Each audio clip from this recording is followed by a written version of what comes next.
Now on ITV1, some strong opinions, some strong language. It's late attitude.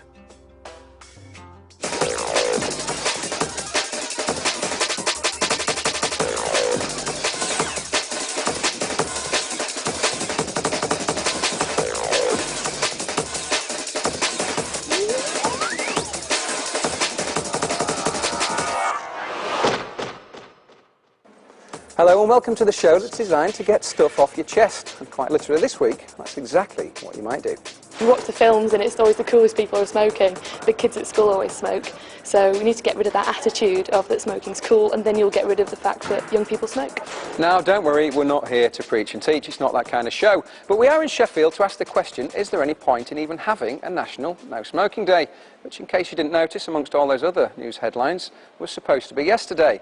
And speaking of those headlines, it's been another atrocious week for football, hasn't it, Tracy? From It has, really, yes. I mean, Leicester City footballers, it's all everyone's talking about, the scandal surrounding them at the moment. Another big story we've had this week, of course, is Guantanamo Bay and the 5 being released from over there. And, of course, more football. Man United, unfortunately, they're out of the Champions League. Yeah, a bit of a painful week for Man United fans, but let's be honest, it's been a really painful week for English fans right across the board.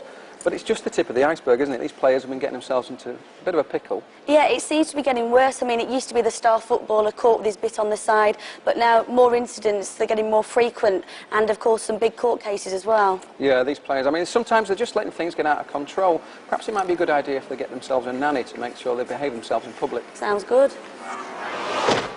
I'd be your nanny any day, Richard. Now, with footballers going from heroes to zeros, advertisers may be on the lookout for other celebrities to endorse their products. I'm here with Lucio from Hallam FM. Hi.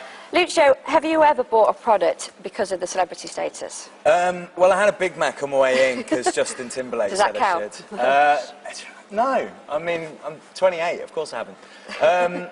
It's one of the things, kids in playgrounds might do it because, you know, for celebrities endorsing a product, it might give it more credibility. But I think for grown-ups, David Beckham wore a sarong, and I don't see many men wearing dresses. So, no, I think it's just something for the kids, really. On one level, it can highlight an awareness of a certain product, having a celebrity endorsing it. But as far as going out and buying a product because a celebrity's endorsed it, no, it's just kids, really. So you think it's more for kids? Well, that's actually quite funny because on tonight's show, we are talking about when kids grow up, what they want to be. Well, I don't want to grow up, thank you very much, but more about that later on. First, yesterday was National No Smoking Day, that one day in the year when Twifters slagged off more than usual. But does it do any good? Is there even any point in having a National No Smoking Day? I do think there is a point to National No Smoking Day, but I do feel that it needs to be publicised more because I obviously didn't know when it was. I would think that it probably would spur people not to smoke for a day and probably think more about giving up. People are actually smoking and they enjoy smoking. I don't think that they're going to give up just for one day, and if they do, then it's hardly likely that it'll make any effect on the rest of their lives. It stinks, it's dirty, it's expensive. I just can't think of any reason why I'd want to smoke. I wish I could go out one night and not come back stinking of it. If non-smoking day is only a day if there is a lot of publicity and people will be aware and people will take notice of it. It's totally up to you, basically, up to people that smoke. If you enjoy it, you know it's bad for your health, you still do it. You know, it's your choice. I think if people want to smoke, it's free will. They should be allowed to smoke anywhere they want, really. I personally had a cigarette yesterday and I didn't really think about it because for one day I don't see the point. I don't smoke, I've got asthma, so I'm against smoking myself. I do think that smoking probably should be banned in public places, but certainly a lot more should be done to give better awareness of the effects of smoking. And you know, the fact I didn't know anything about No Smoking Day is something I feel quite strongly about. I think probably things like that should be a bit better publicised. So Tracy, is there any evidence to suggest that a National No Smoking Day does any good? Well, yeah, I think there is actually. In fact, I've got some facts and figures right here for you. Fire away. All right, well, 13 million smokers in the UK, that's how many there are at the moment. 1 million of those give up on National Non-Smoking Day, and of those, 40,000 go on to quit completely. So that's 40,000 people who stop smoking just because of National Non-Smoking Day. Obviously, it's a very good thing. I don't want to piss on your chips, but I've got to start here. 80,000 events are organised for National No Smoking Day. That means, of all those events, they only get half a person per event to quit. Maybe they should just go down the chemist and get themselves a patch. Maybe, but the group activity, I think, spurs them on to maybe go and do it again down the line. Maybe they'll go and get the patches and help themselves out. But I think this group activity does work. It does help people quit. Well, I think anything that gets people to quit smoking is good, because I think it's a minging habit. It makes your clothes smell, your hair smell, and worst of all, it gives you bad breath. You're not a smoker, are you? I have the occasional one. Yeah, well, maybe you want to bring some chewing gum next time you come on the show. Cheers, Richard. That's all right. We're going to get a feel of how many smokers we've actually got in the room. So if you can actually raise your hand if you're a smoker. But put them down if you did know about National Non-Smoking Day. So you knew it was National Non-Smoking Day. And did you smoke? Yes, I did. You did? Yep. So you blatantly ignored all the rules? That's the one. And why did you smoke? It's my own choice whether to smoke or not. Yeah. You know, if anyone has a problem with it, then just stay out of my way. You know, if I want a cigarette, I'll have a cigarette. It's no one's idea to choose and tell me what to do. Right, okay. Thank you very much. And what about yourself? So you didn't actually know about non-smoking No, day. I didn't. Had you have done, would it have made a difference? No, probably not. And so you don't think about giving up at all? No. Have you noticed the way how it stops you in your tracks, that you're not as healthy, you can't run as fast? Well, yeah, but then that's my choice really, isn't it? I mean, all smokers know the health risks and that, but everyone's still going to smoke, aren't they, really? Yeah. But if you want to run, it's your own choice, isn't it? So if you're having a fag, then you don't run anywhere. I'd put you down as a bit of a selfish smoker. Say, for example, a pregnant woman was to walk into the room. Would you put your fag out for that? Yes, I would actually. Or ask her, do you mind if I smoke? And if they said yes, would you pay attention to her? Yeah, I would. Okay. Yeah. But if I was in a smoking area and someone came up to me and said, could you extinguish your fag? I said, no, go and sit in the non-smoking area. You know, it's my own choice. Even if it meant you were sitting on your own and being a Billy No Mates? Even if it meant that. You know, it's my own choice. If I want a cigarette, I'll have a cigarette. OK, so no smoking day, not seeming to have much an effect on some of this lot then, Giles? No, it doesn't seem to be. They probably all think they're a bit young for it at the moment, not really worrying about it. Give it 10, 20 years, got a few kids around trying to play football, getting out of breath, they'll change their mind. Yeah, sure. Now tell me briefly, what do you do at the Primary Care Trust? Well, basically we work with anyone who wants to stop smoking. We run groups, one-to-ones, look at withdrawal, craving, kind of a 7-week programme, helps people quit. OK, what sort of ages are you treating down there? Well, it can be down to kind of 12 at the moment, but, you know, we can go younger to 7 if we needed to, but mostly it's 12 upwards. 7, that's young. That really highlights the problem. OK, but isn't smoking something that people do when they're younger, and then they think, I'll be OK, I'll quit when I get older? Yeah, I mean, you think, you know, I'll just smoke 5, 10 a day. I'll quit when I'm 25. Years creep by, you're smoking more and more. You can't quit. It's an addictive drug. So is it dangerous for young smokers, or is it just something that's going to affect their life when they're older? Well, it will affect you when you're older, but you've got to bear in mind that about 250 of every 1,000 20-year-olds who smoke, they're going to die in middle age of smoking. That's between 39 and 69, so that's not far away. Yeah. Now, I have no idea how much cigarettes cost, but just dawned on me, how much would that kind of habit cost me? Let's say if I smoke 10 cigarettes a day. 10 a day, that's nearly £3 a packet. You're talking over 750 quid a year. I mean, that's like Ibiza, isn't it? Don't forget, if you want to have your say about smoking, log on to the website at lateattitude.com, and if you want help and advice, but not a lecture on how to quit smoking, the NHS helpline number, as Giles said, is 0800 169 0169. Loads of emails from last week, especially about having to pay to pee. That's right. Now, Jamie from Liversedge says, charging to use the toilet is absolutely disgusting. It's like having to pay to open your own fridge for milk. Yeah. OK, well, Colin from Doncaster counters that by saying 20 pence to spend a penny is just the price of inflation. That's right. And also over to Matt from New York. Now, we're talking about Peter, Andre and Jordan last week. He says Jordan is well fit, her boobs are not at all bloaty, and he wants her to dump Peter and marry him. Yeah, nice one, Matt. Dump Peter, marry you. Well, everybody's entitled to their opinion. Show. They're entitled to their opinion, aren't they? Of course they are. And if you've got your own opinion that you want to get off your chest, all you have to do is log on to lateattitude.com.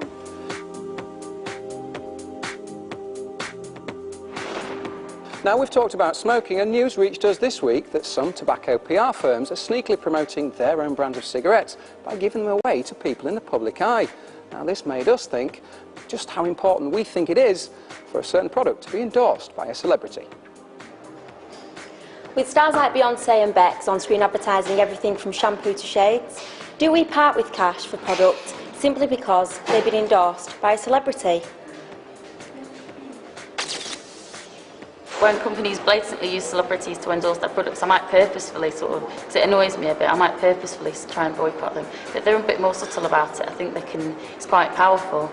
I try to avoid them at all costs, especially when there's things like football. It's David Beckham and everything, you know. He's getting paid to kick a ball about, not to endorse products, isn't it? I don't personally go and buy a product because it's advertised by a celebrity, but I can see why they do it. Having seen celebrities wear new bags and new shoes and so on, I think that it does have a slight effect on me, making me think that it's fashionable and it's trendy. I have to admit I'm a bit sad, and I would buy something if a celebrity had it, yeah.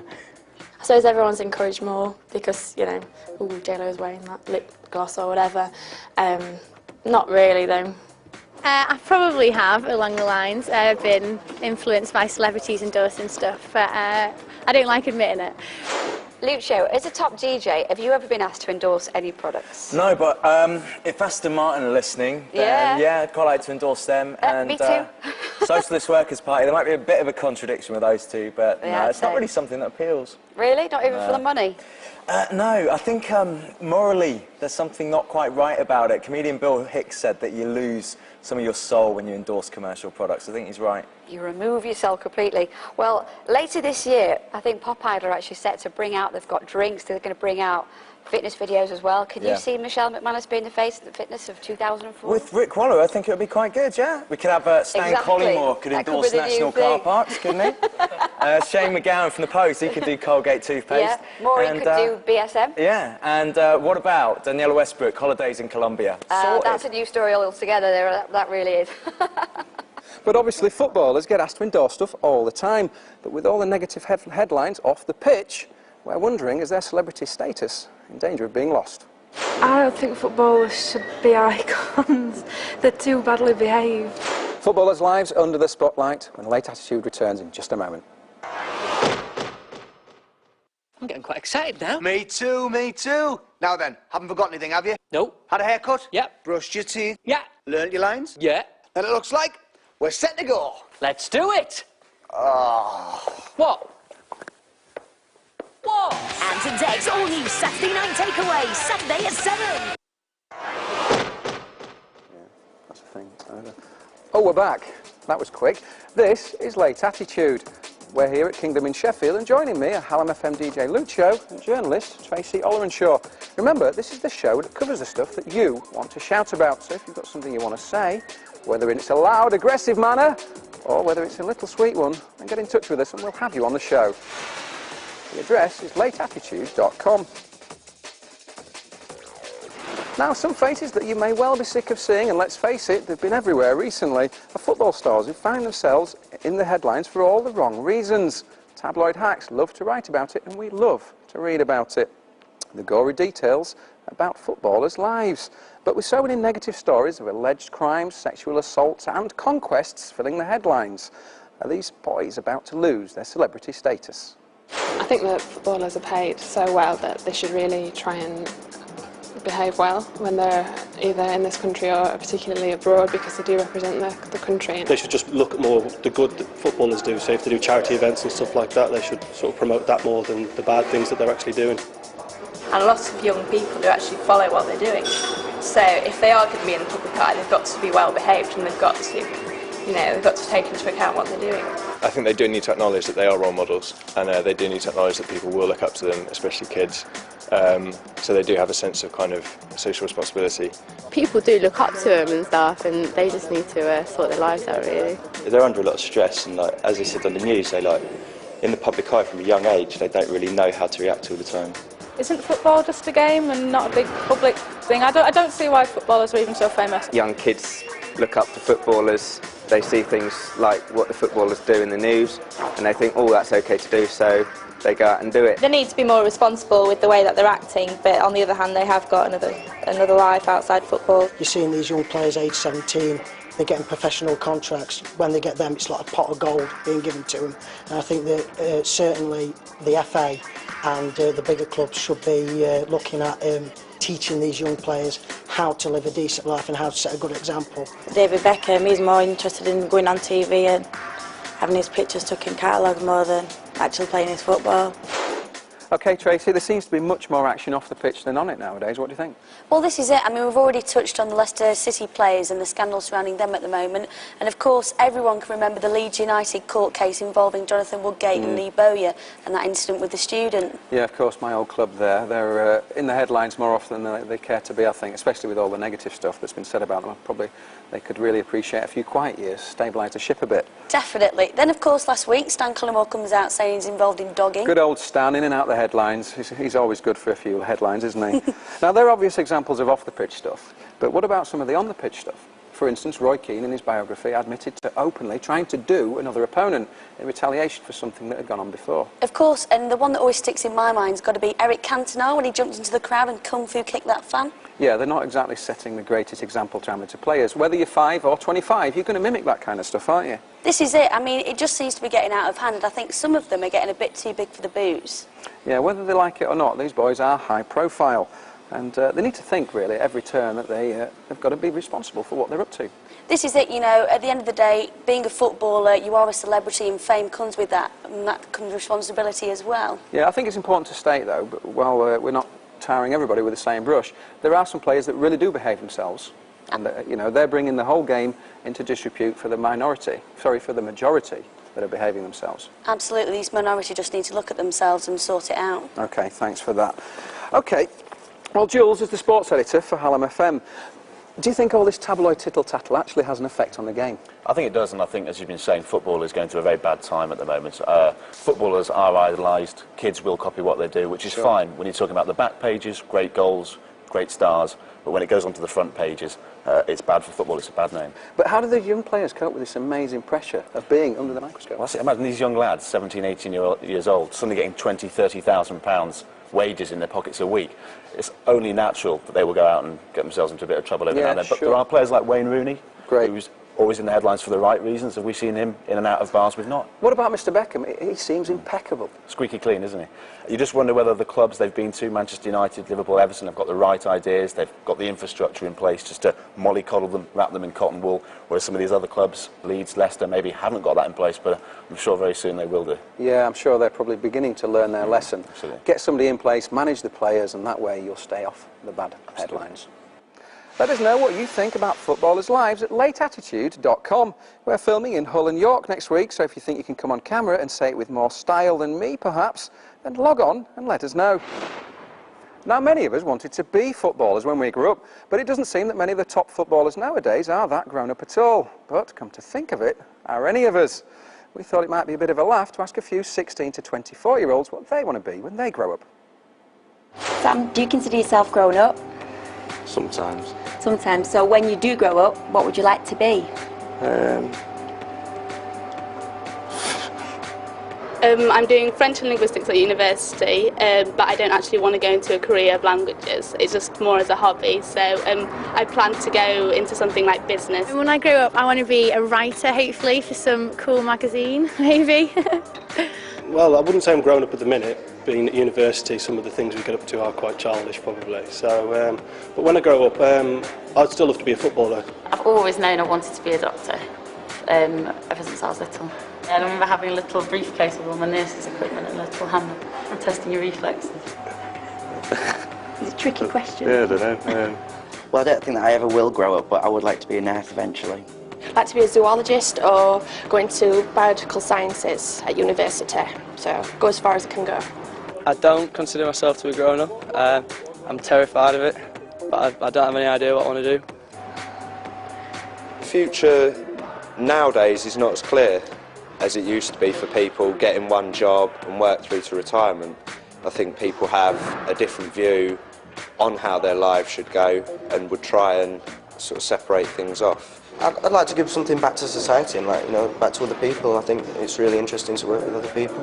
I'd like to be a designer. That's what I went to college for, but I'm not really using it at the moment. I'd like to be a musician, designer, carpenter. 3 in 1? Exactly. Lucio, did you always know you wanted to be a DJ when you grew up? Not at all. Got into it completely by accident. I went to university, University of Bradford, and they had a student radio station there called Rammer, which I was involved with. I'd always found radio really fascinating. I'd always loved music, so I kind of thought, well, I'll give it a go. And then was lucky enough to get a career out of it, really. And it's the best job in the world. I work 3 hours a day. I get paid for playing fantastic music and talking bollocks in the middle. Oh, that's easy work. And what about your listeners, though? Do they ever tell you and talk to you about what they want to do when they grow up? I get lots of people that contact me saying, you know, I've got a band, listen to my tape.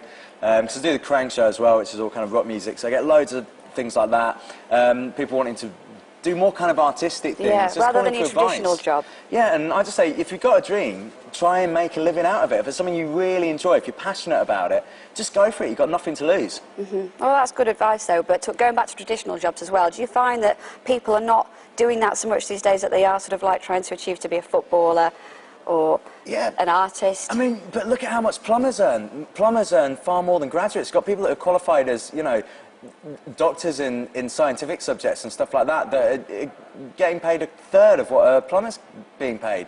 So that is, you know, it doesn't take anything away from more traditional jobs. Just do what you want to do, and as long as you're enjoying yourself, go for it. Exactly, follow your heart. And talking about traditional jobs as well, we've got Kerry here now.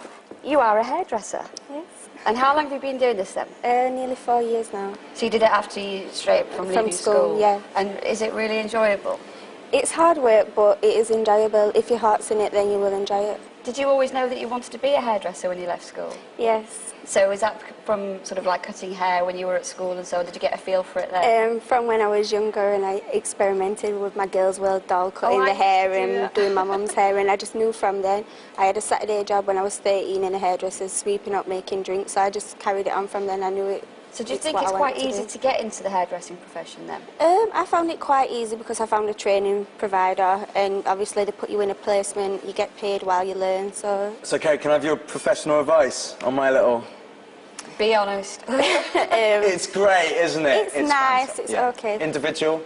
A bit, yeah. Alternative? Rock? It just goes with your T-shirt today, that's Does it go all the way down as well, Lucio? Are they you won't find out. I wonder if Kerry can fit me in for a blow dry later on.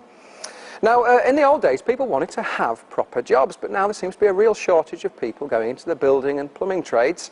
And wait for it, don't faint here. After many hours trying on the phone, we managed to get hold of a real live plumber. This is Ryan Smith. How you doing, Ryan? Yeah. Good. Now, I've got written down here, you're an 18-year-old trainee plumber. Is that Yeah. correct? Okay, so tell me what attracted you to plumbing in the first place? Probably different varieties. You get to have a go at plumbing, building, electrics. You're involved in everything. So you're keeping your fingers in all sorts of pies there? Yeah. Now, somebody told me there's a lot of money in plumbing. Is that true? There's a bit of money in plumbing. I don't There's believe you. enough. A bit of money in my arse. We've been trying for hours to get hold of a plumber. We couldn't. That means they're all busy. That means they're all making money. Is that true? Yeah. Okay. So do you fancy going out, stretching out into your own business a little bit later on in life? Later on in life, yeah. Not just yet. I'm going to stay with the guy I'm with at the moment because it's going to be easier. Take his knowledge, and later on you're going to find a coupe, aren't you? Hopefully. Okay, I've got one serious question for you, though. I've been having a bit of trouble with my ball cock. It seems to be very stiff. You got any advice for me? Stop touching it. Oh, all right. Cheers, mate. Log on to Late Attitude and tell us what you want to be when you grow up, and also what you think we should be talking about on next week's show. The address is lateattitude.com. Well, that's it from Sheffield, guys. Thanks to Justine, our audience, and the Hallam FM gang. Next week, we're in Hull and York, where it will be Viking FM's turn to lend a hand. We'll see you then.